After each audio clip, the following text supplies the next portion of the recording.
I'm here today with Eric of Prevail to talk about True Power, out August 19 on Fearless Records. This man could not be more excited, I'm assuming, with an album like this just around the corner. Yeah, very excited. Just counting down the minutes now till it's released and everyone can hear it. So let me ask you this: True Power. I like the title of the record, but what does True Power mean to you in the context of the album, and perhaps a little bit outside of the context of the album? Or are those two things the exact same thing?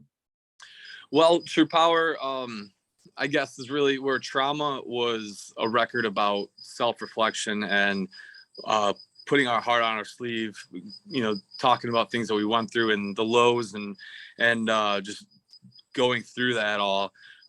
True Power became this body of work that kind of more or less, how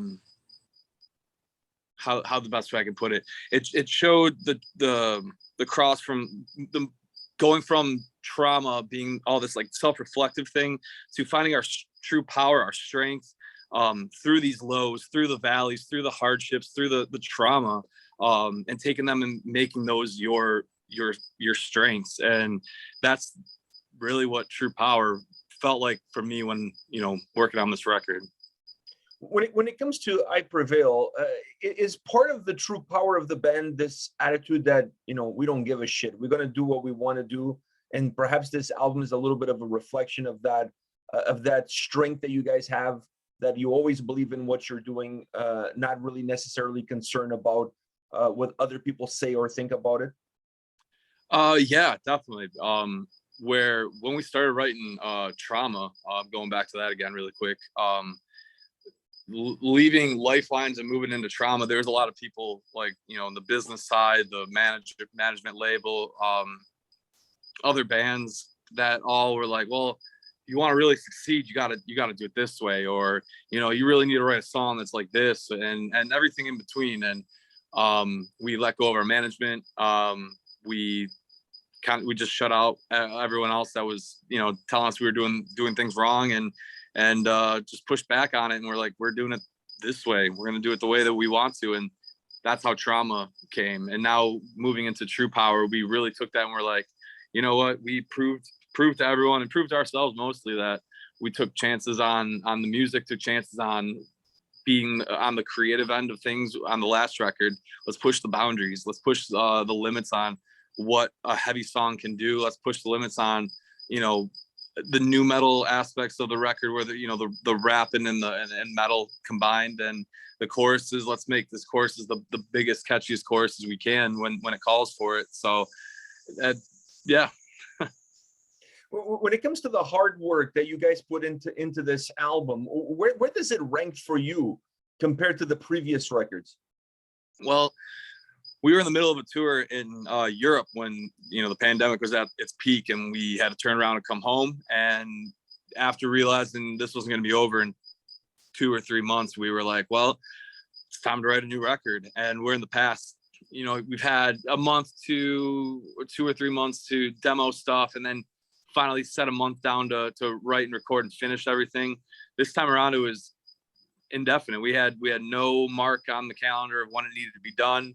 We had no, requirements for it. We just had the time and we just rolled with it. And I think that was the most important and most beneficial part of it, was that we got to sit on these songs and these little decisions and lyrics or parts or whatever it may be.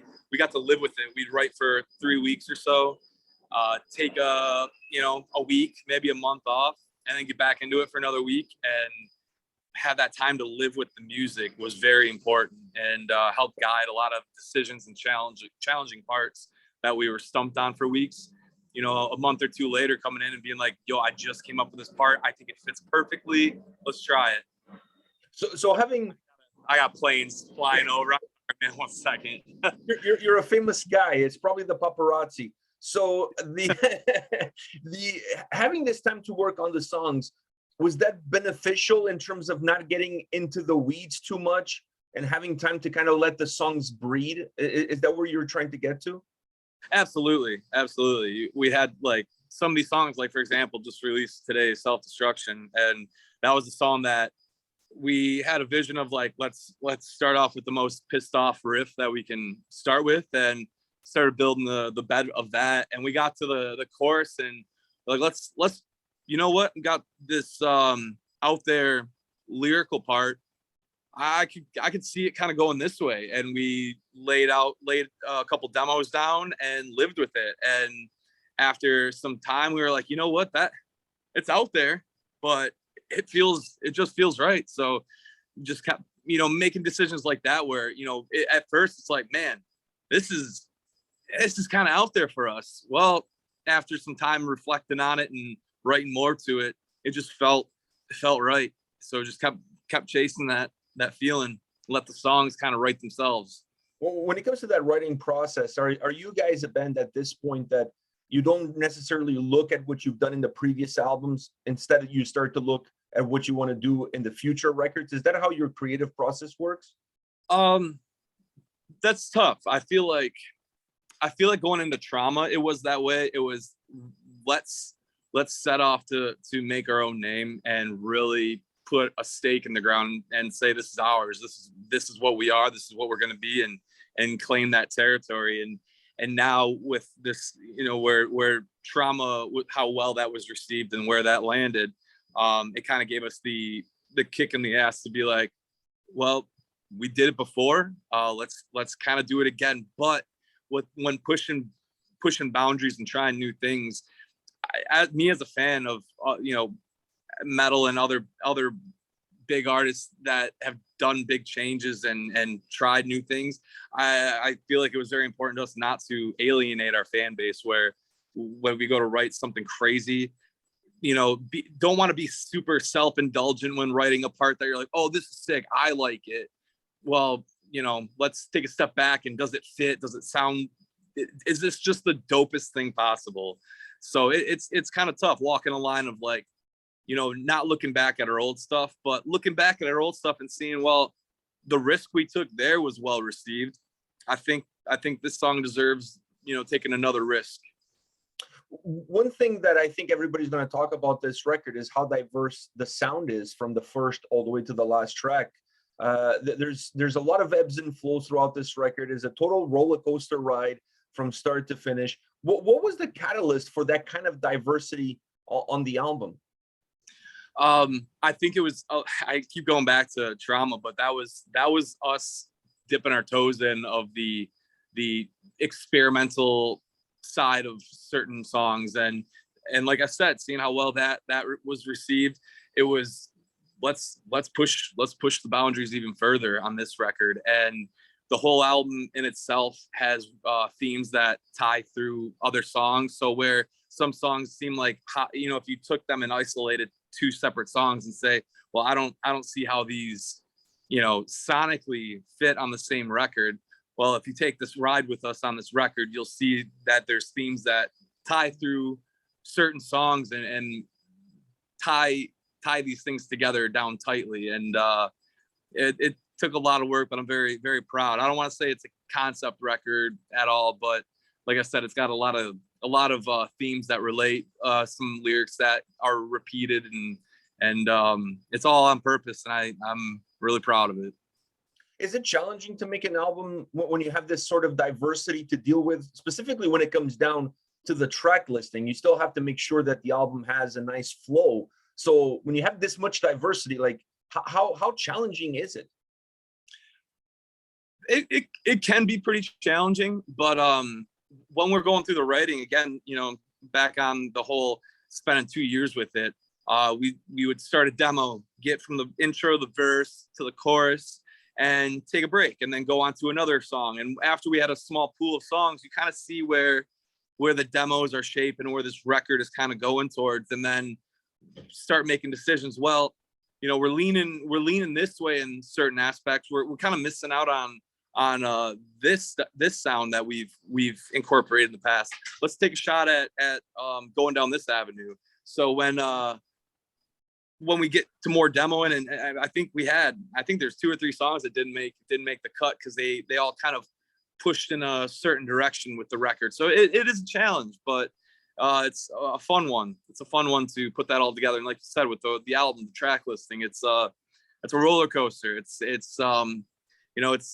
I look at the records that I grew up listening to like in full and try to reflect on what about those records made me want to just not hit the skip button. Even at the last 2 seconds of the song, what made me not want to hit the skip button and let it just bleed right into the next track?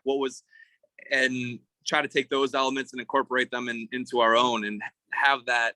I want to have that, these fans have that ride, that journey that I had with my favorite bands. I want to take what you just said about those 2 songs that didn't make it. You have an album that outside of the intro, it has 14 singles. That is the strength of this record. I don't know how you guys picked singles, because you could basically close your eyes and just take any song you want, and the song is a single. So there's a lot of strength on this album through and through.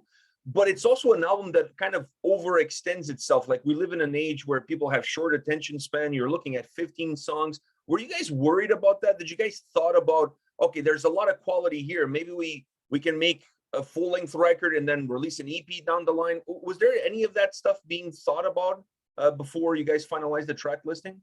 Near the end, we had another song that was almost gonna make it, and there was, some talks like maybe it is too long, but I think what we narrowed it down to, every song serves a purpose sonically, lyrically, thematically, and going even in the intro track. We've never done an intro track, and I know some people look at them like a waste of time, but since we've never done one before, and this record being something that had a lot of small things that had a lot of significance throughout the record, themes, lyrics, content, all of that.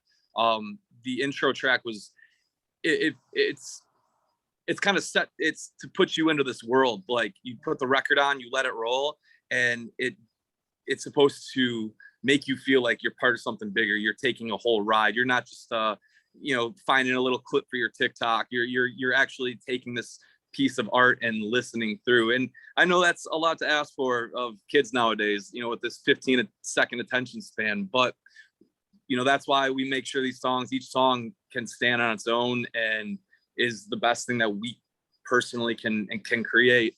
But if the kid takes the time to listen and take this journey, hopefully they take something out of it as a whole work of art. So it's hard to walk that line to do something that's full of just singles and 9-10 songs, or write a huge work of art, a body of art. Really well said. As far as your vocals are concerned, was there anything on this album that you feel like allowed you to grow from what you had done in previous records? Singing, definitely.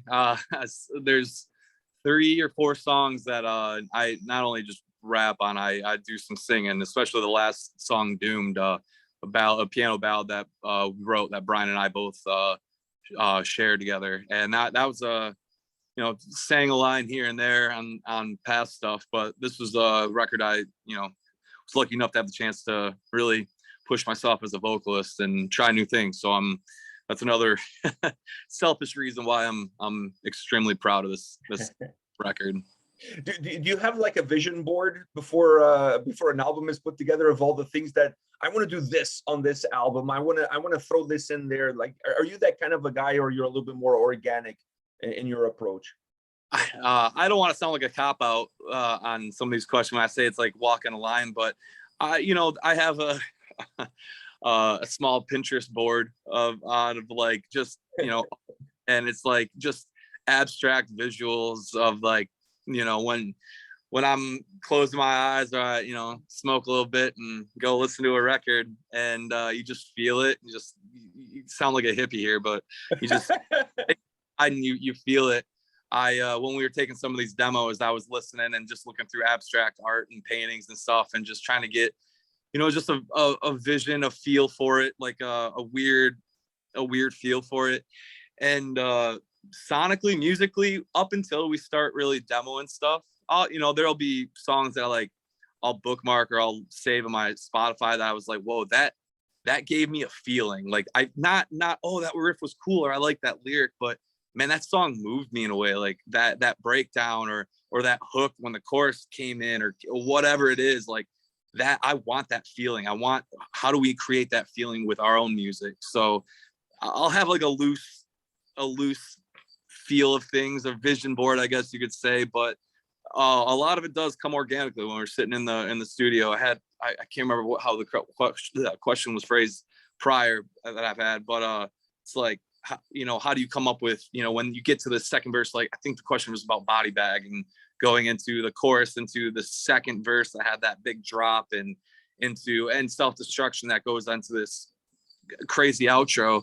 It's sometimes those are where we get to the demos and we're just letting the song be the song. We're letting it's cheesy, I heard this in a movie just recently, but nothing's created. You're listening and translating, and no one's written anything. You're just listening and translating, and as stonerish as that sounds, while we're working on these demos, if you just feel the music, and there's parts that were challenging figuring out, well, where does this go?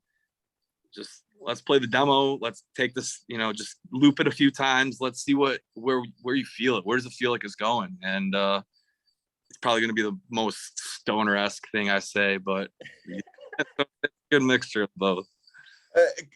I'm going to go back to what I said earlier. 14 singles on this record, outside of, because I'm not counting the intro, 14 singles on this record. Which of these singles are you looking forward to the most to perform live? That's tough, because when we're writing the songs, you can't say that you have a least favorite, but every song, there's one's going to be not as favorable to you as the one prior while we're writing it. But once we started rehearsing some of these songs, a song that I was like, yeah, it's probably my fifth favorite right now, jumped up to one of my top favorites to play. Self-Destruction was one of them. That was one that I was always proud of. And then once we started rehearsing it, I was like, oh man, cannot wait to play this live. It's just gonna have an energy unlike one we've had. But Choke is another one that it was moving down the list. Just love the song, but it was like, okay, when we get to play that song, it'll be fun. And we ripped it for the first time last week, and goddamn, I cannot wait. Last question for you. I wrote this down because I want to get the percentages right. So I want to throw this at you because I think it's an interesting question. Going back to a band that I really enjoy, Fort Minor, remember the name, 10% luck, 20% skill, 15% power of will, 5% pleasure, 50% pain. What is the I Prevail equivalent? Honestly, I think Shinoda hit that on the head. I think that's the perfect percentage in the ratio. Half of it does have to be this record. Anything you work on as an artist has to be real. It has to be you. And a lot of that comes from the pains, the growing pains, the learning experiences you've had. And sometimes to open up and really just create, you have to tap into that, or allow yourself to just be in that space. And it's not fun sometimes. And I think that is such a perfect ratio of I don't think I can beat that. Well, Eric, thank you very much, man. It's always a pleasure talking to you. Best of luck to you and the guys. This album is phenomenal. I think you guys have another big record on your hands. Absolutely incredible album. Congratulations. All the best. Thank you very much. Thank you very much, man. I appreciate that. And thanks for having me, man. No problem. Take care. All the best. Yeah. Much love.